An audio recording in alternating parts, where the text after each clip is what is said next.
Good afternoon, Milton Guy here.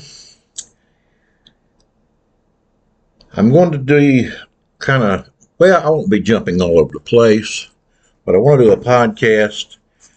Um, I guess the main reason for this podcast, I had something extra in mind, but I wanted to talk about some pushback that I've had on some things I've said and some ideas I have, and I want that.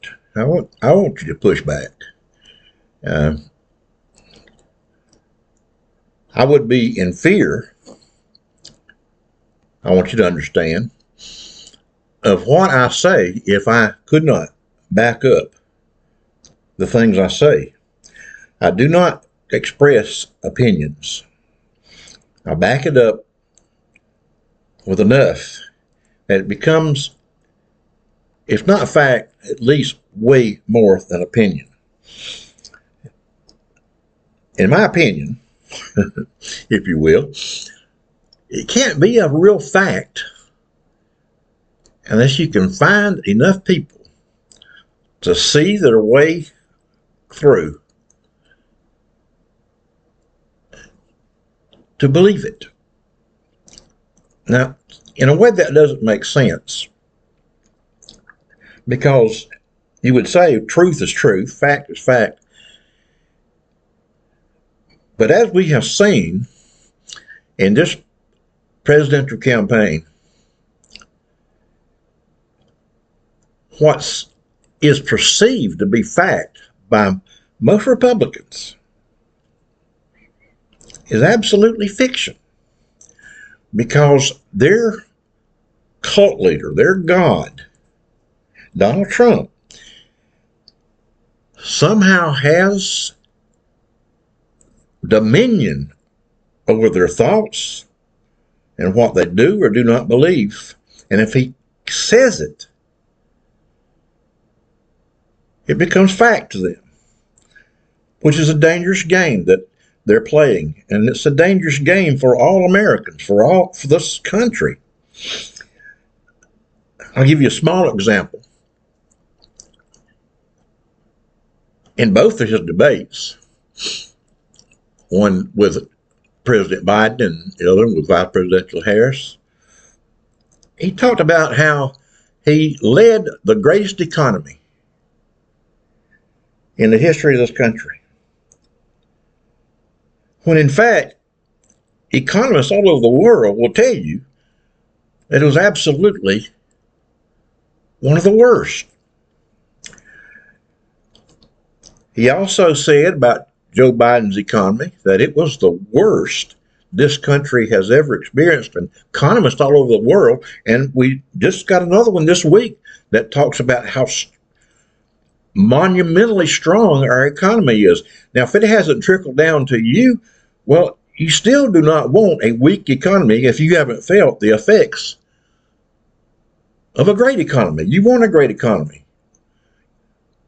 You want it to be able for you to catch up to the economy, or the economy catch up to you. But the lie was that Joe Biden's economy, the nation's economy, was the worst, and it was absolutely the best. What they're saying now is the economy, the great economy that we're experiencing now, is the best in the history of our country. And say what you want to about President Biden, because all the things you're hearing from Donald Trump that he did or didn't do, they're absolutely, you just turn them around. It's just the opposite. Gaslighting is his mainstay. That's his forte. That's what he does. And he thinks he has found great success with it. And I guess he has, because there are enough out there that are under his thumb that will listen to everything he says, whether it be true or not. And they will not check it out. They will not fact check it.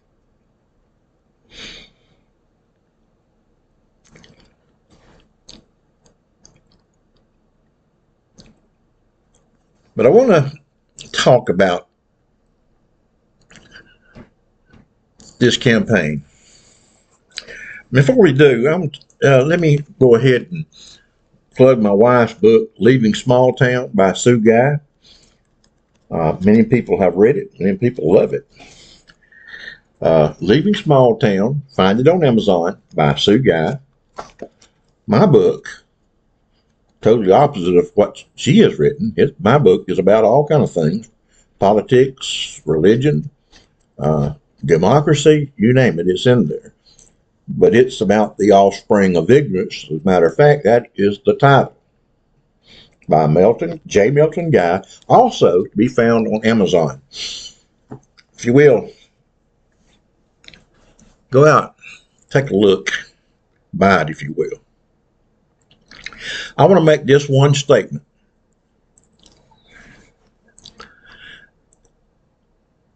Before I say anything else. I want you to go to your like button and your subscribe button. I want you to hit those. That's what I want. I would love for you to do that. I would appreciate it. And then I want you to share.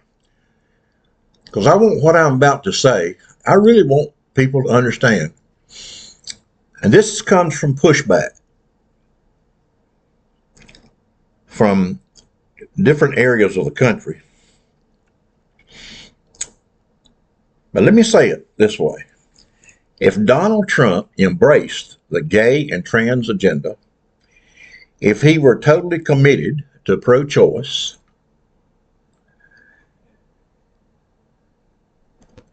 if he had never said anything about being a dictator, which are some of the main issues, I and millions more would still find it an abomination to even consider supporting or voting for that monster, Donald Trump. And I'm sorry if it offends you. But like I said, I would be some kind of fear, experiencing some kind of fear, if I didn't know I could back up what I say. Problem is, a lot of you aren't going to let me. You don't let others. You're so under the thumb. You're so involved in the cult. You have tasted the Kool-Aid already, as they say. And you just look over so much.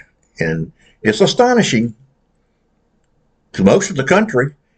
It's very astonishing to the world.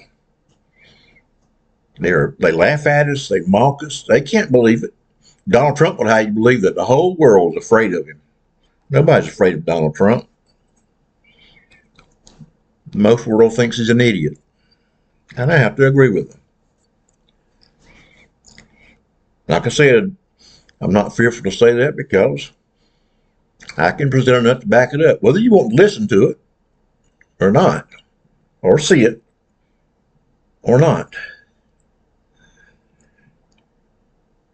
One of the issues that bothers me now, but like I said, even if Donald Trump embraced it, there's no way. There is so much about this man that I could never consider voting him for president of this country. And those of us that feel that way do not know how any of you can. And I always say, when I'm saying you know who I'm talking to, but you'll buy, a lot of you will just buy anything he says just because it came out of his mouth. These men that come out talking about, I'm pro-life. They're not pro-life. They don't care about that. They're anti-woman. You have to spell it that way. I think George Carlin said that years ago, before it got to be an issue like it is today. It's not pro-life with men, American men in it. It's anti-woman. Donald Trump cannot stand the idea of a woman being smarter than him. He ought to consider it, because most women I know are smarter than Donald Trump. Most anybody I know.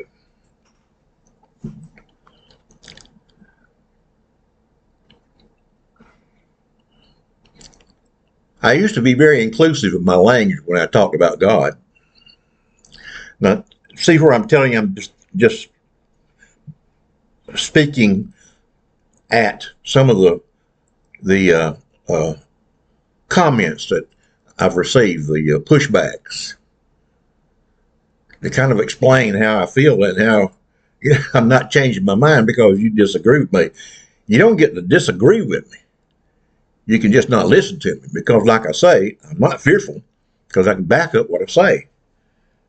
I believe that about men whose business is not any of theirs when it comes to abortion. They're not pro-life, they're anti-woman.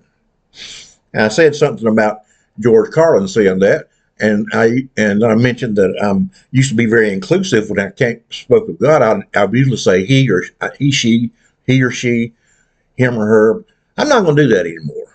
I think it's insulting, because I look around this world and see what a mess that takes place, all the injustices that take place.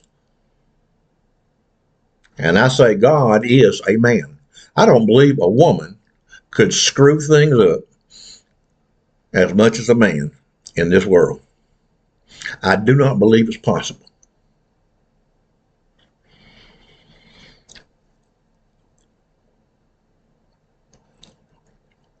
We have to look around. Even if you are the greatest believer in God and you are a born-again Christian and all these things that you like to throw out there to support your opinions, support your ideas, it's always, well, the Bible says, or my church says, or I'm a born-again Christian.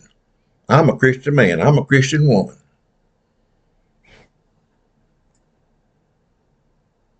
But now, that means absolutely nothing to me. At one time it did. It doesn't now.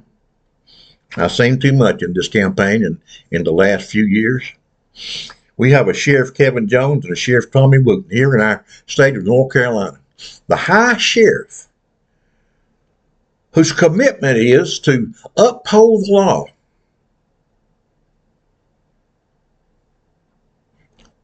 Come out endorsing candidates that support Donald Trump. All in an effort not to let any votes go to Kamala Harris because, well, she's a woman.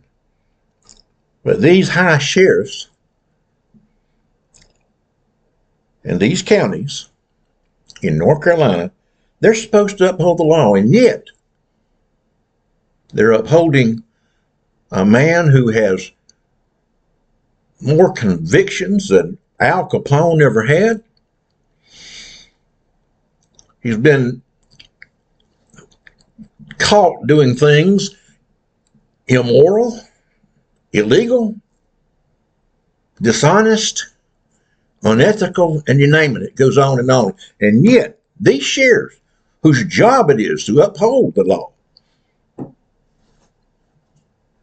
make campaign ads for these Republicans who can't stand the idea of Donald Trump not becoming president.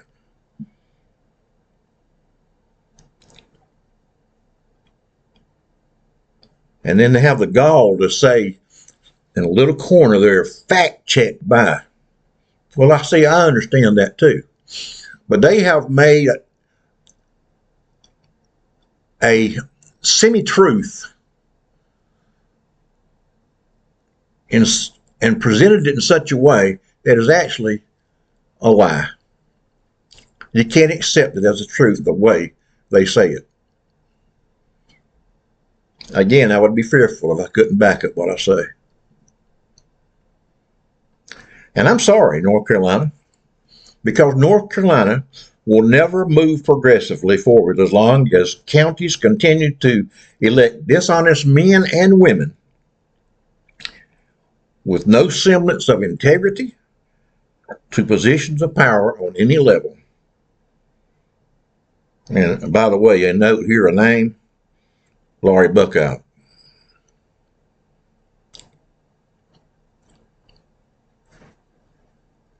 Running for a Congress lady from North Carolina. She's not fit.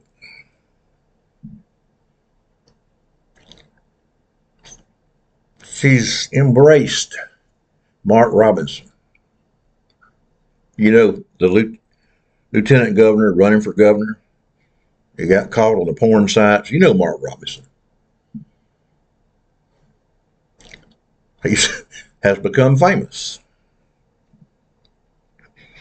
or infamous, whichever way you prefer to look at it.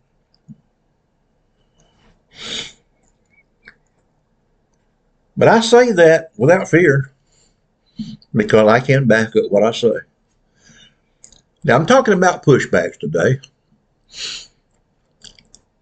because I want to, at least for you to understand why I say the things I do and how I say the things the way that I say, and why I not only believe them, that I know. Because the facts are there, the receipts are there. We don't have to go out and look for it. Everything Donald Trump, MAGA, and those zombie-like supporters of his that will do and say anything for him,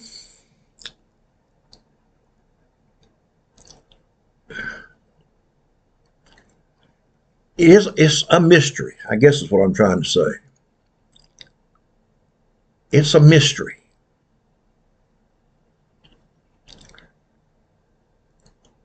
Because you can see it.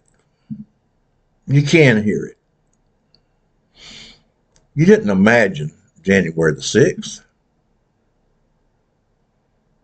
If you watch it somewhere besides on Fox, you know exactly what I'm talking about.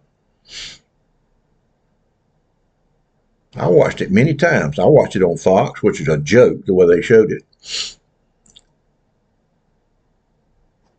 I listened 100 times to that, what Trump calls that perfect phone call to Georgia. And we know about the affairs, we know about the cheating, we know about all the things that Donald Trump has done, and this is out there, the finagling of finances and the turning the White House, the Capitol Hill, into a trinket store. And not only is it embarrassing, it's actually insulting. And it's a source of mockery throughout the world.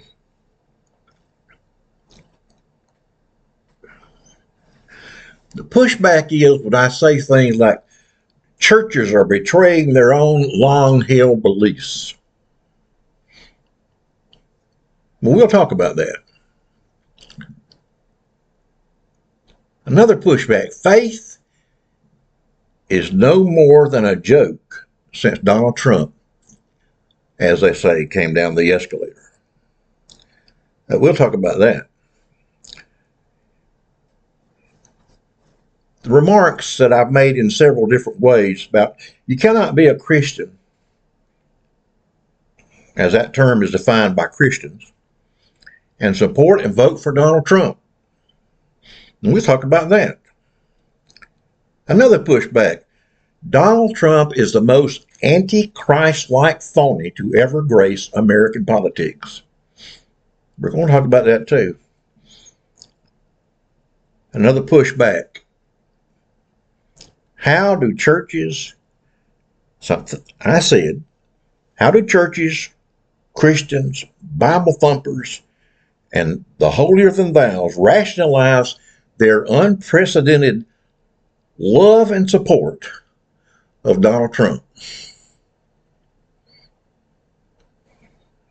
based on their Bible they're thumping, the church they're attending, the beliefs they have held for centuries.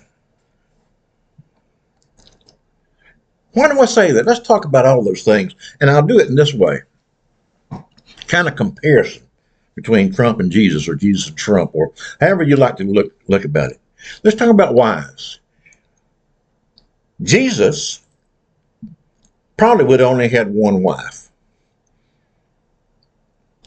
He would not have divorced, probably. But if he did, because, divorce sometimes is a good thing, and it's a necessary thing sometimes. So if he did, he would not cheat on each wife with the next wife. Jesus wouldn't do that.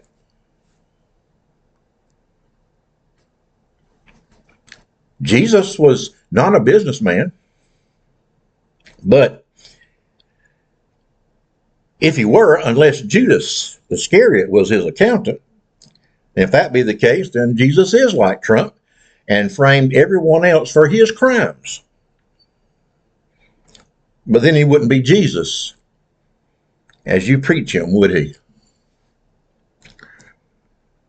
Jesus would not pay a prostitute.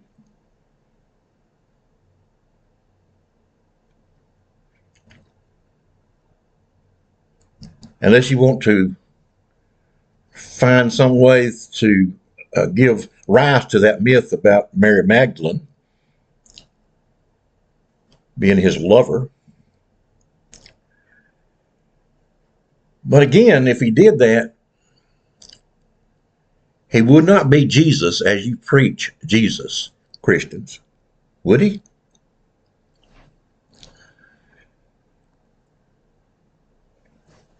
Jesus would not preach retaliation, would he? Or does that actually mean bullshit to you when it's read in your holy Bible, that Bible that you're thumping, that you hold up, when it says, love one another as I have loved you? As the religion you preach, you either live by it or it's bullshit. And just for good measure, would your Jesus hang out with Jeffrey Epstein? That's a real simple one. Would he? How are you going to answer that? I'd like to know the answer to these kind of questions that you have. Or are you just going to not answer them like Donald Trump is good at doing? And would Jesus take a whip and run money grubbers out of the church? Oh, I'm sorry. He did do that, didn't he? But Donald Trump is so like your Lord and Savior, it's so easy to get confused. I guess I should throw in an LOL about now. I don't mean lots of laughs or lots of love. You pick the one you think it means.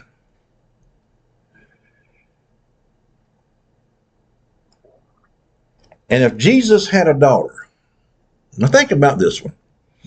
If Jesus had a daughter, would he suggest if she were not his daughter, he would be dating her?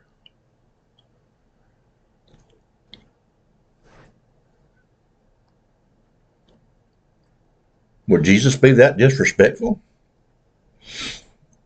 I'd really like to know how you feel about that. Answer that, Bible thumpers. The wolves in that prosperity gospel shit. No, I would really like to know your answer. You born again Christians in these churches that supported Donald Trump over the years. I really like to know the answer to that. How do you answer that? If you call yourself a Christian, how do you answer that? A Christian, whatever that means anymore. Because I really don't know. I know how I define it. I just don't know how the churches define it these days.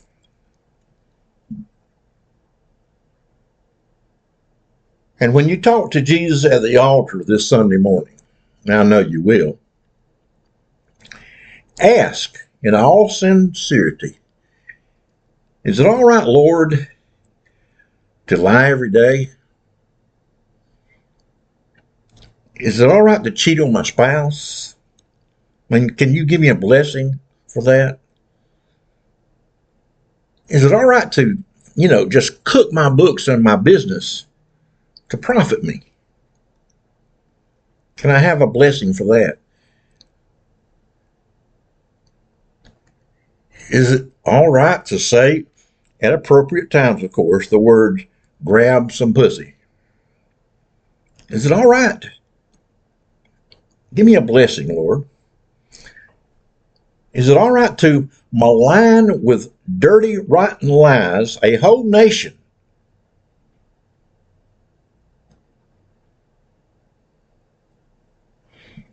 And then some particular peoples in that nation, only to appeal to a base of supporters as vile as the KKK ever thought about being.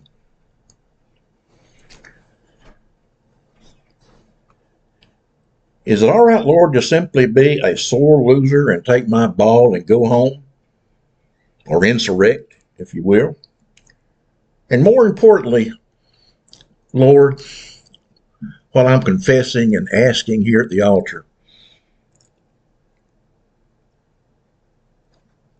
is it all right that I simply overlook these great qualities in another and vote and support that person who's much like me, Lord? I'm assuming here a little. Vote and support that person.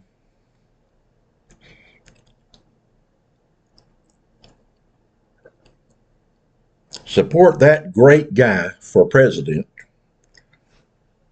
of what you pushbackers like to call a Christian nation. Really?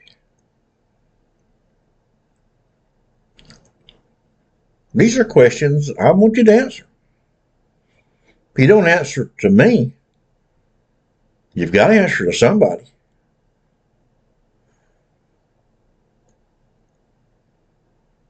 And the wrong answer would make you somebody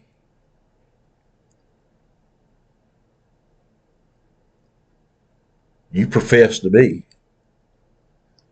on one hand and deny it on the other. You profess your born-again Christianity, and then you deny it by going to the polls and supporting Donald Trump. Really and truly, I want to know your answer. I am curious.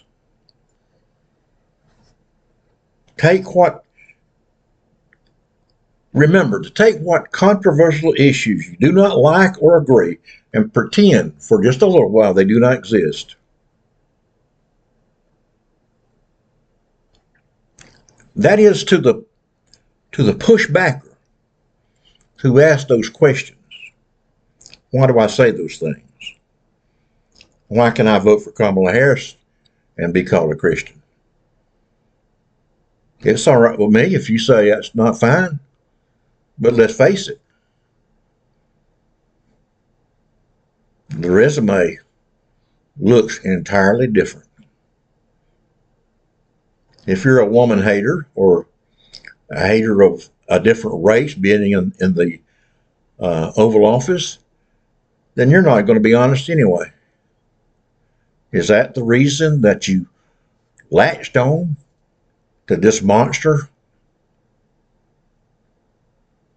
This pig.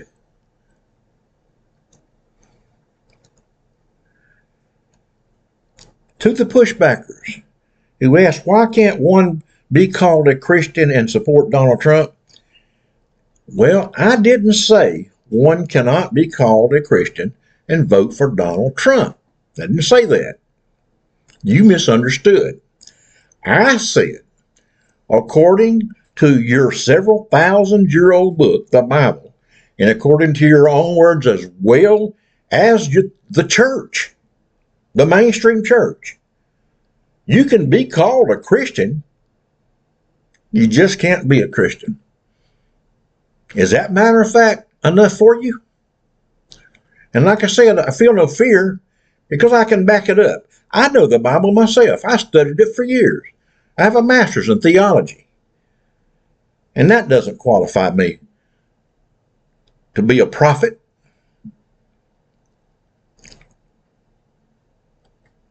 But it qualifies me to at least speak to the issue with some intelligence.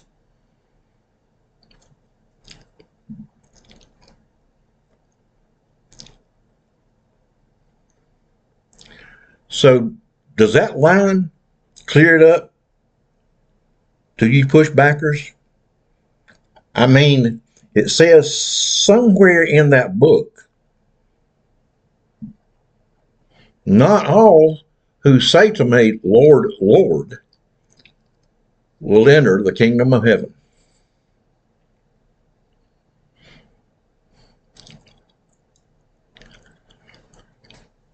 You can be called a Christian by the entire population.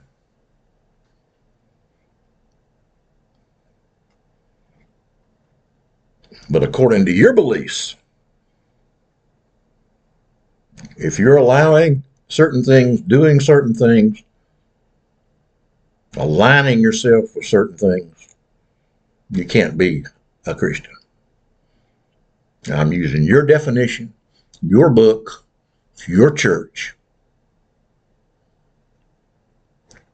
I feel no fear because I can back it up. I say these things because I love you all.